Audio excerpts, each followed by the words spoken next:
চৌঠা অক্টোবর তাদের দুজনের প্রথম দেখা হলো। তখন বিকেল ঘনিয়ে আসছে, বাতাসে শীতের আমেজ। 10ই অক্টোবর তাদের দীর্ঘক্ষণ কথা হলো টেলিফোনে। সেদিন ছেলেটি নতুন কেনা টবে গোলাপের চারা লাগালো।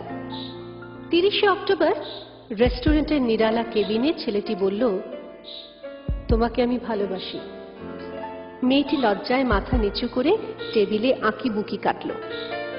12ই ডিসেম্বর গোলাপ গাছে কুঁড়ি ধরল। মেয়েটি রেস্টুরেন্টে ছেলেটিকে জিজ্ঞাসা করল, কেন ভালোবাসো আমায়? আমি সুন্দরী তাই? তোমার চেয়েও সুন্দরী আছে কত। আমার বাবার প্রচুর অর্থ তাই? তোমার বাবার চেয়েও বড়লোক এখানে কম আছে। তাহলে ভালোবাসি ভালোবাসি, তাহার আবার কারণ হয় নাকি? মেয়েটি বাড়ি ফিরে বন্ধুদের সঙ্গে টেলিফোনে অনেক আলোচনা করল। সবাই এক বাক্যে বুঝিয়ে দিল, ভালো যখন বাসে তখন একটা কিছু কারণ তো আছে বটেই, সেটা না বুঝে বেশি এগোস না। 3রা জানুয়ারি মেয়েটি বলল, আমার কাছে কি চাও? কই, চাইনি তো কিছু।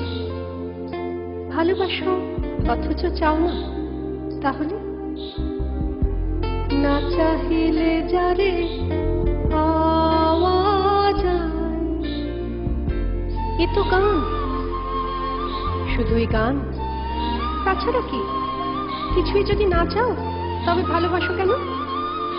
ভালোবাসি তাই ভালোবাসা দিতে চাই। চাইবো কেন? তুমি সত্যি অদ্ভুত। 10ই ফেব্রুয়ারি দুজনে দেখা হলো মেট্রো স্টেশনে পাতালে। ছেলেটি বলল, আমি কাল সারা রাত বাঁশি বাজিয়েছি। সারা রাত সেই সুরের মায়াবী আলোয় তুমি নাচছিলে। অসামান্য অনন্য সে নাচ। কাল সারা রাত আমি ঘুমিয়েছি, আমি কিন্তু তোমার নাচই দেখে গেছি সারা রাত। তোমার বাঁশি একদিন শুনতে হবে। 12ই মার্চ ছেলেটি বাঁশি বাজালো। মেয়েটি শুনল। সময় থমকে থেমে রইল অনেকক্ষণ। বাঁশি যখন থামল, মেয়েটির দু চোখ ভরা জলে। বলল, বাঁশি শুনতে শুনতে আমার ঘুম এলো আবেশে। আমি দেখলাম আমি নাচছি মেঘের মাঝখানে, তারাদের পাশে। আমি নাচছি, আকাশে ফুলের গন্ধ। ডাক্তার আমায় বাঁশি বাজাতে নিষেধ করেছে। সে কেন? বাঁশি আমায় টেনে নিয়ে যায় স্বপ্নের মধ্যে। ডাক্তার বলেছে, স্বপ্ন দেখে দেখে আমার মস্তিষ্কের শিরা উপশিরায় জট পাকিয়ে যাচ্ছে। তাহলে ভাবছি। 16ই এপ্রিল মেয়েটি বলল, আমার বন্ধুরা বলে যে তুমি খুব ভালো, অসাধারণ, কিন্তু তুমি সৃষ্টি ছাড়া, তোমার স্বপ্ন সব অর্থহীন। আমি জানি। স্বপ্ন টপ্ন ছেড়ে দিতে পারো না তুমি? না। তাহলে তাহলে তুমি তো আমাকে হারাবে। তোমায় পাইনি তো কখনো। 5ই মে ছেলেটির মস্তিষ্কে অপারেশন হলো।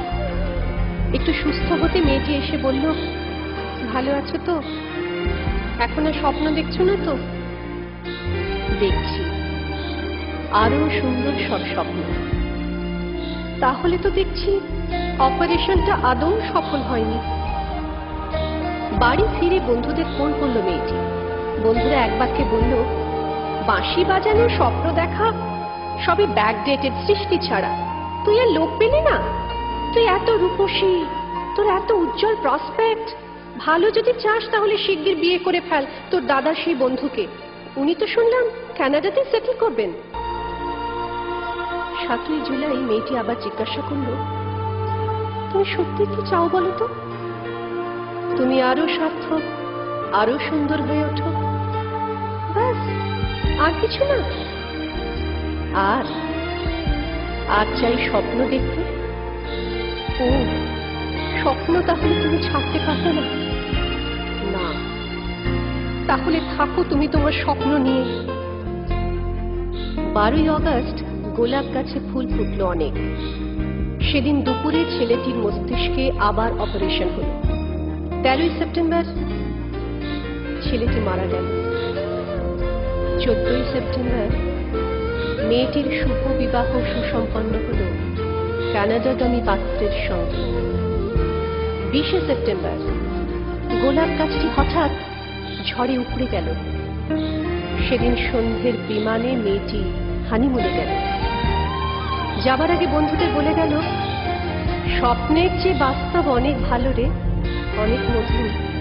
স্বপ্ন দেখে কেবল বোকারা। 4 অক্টোবর ছেলেটির মা ঝরে পড়া গোলাপ গাছটিকে সযত্নে তুলে ফেলে দিলেন।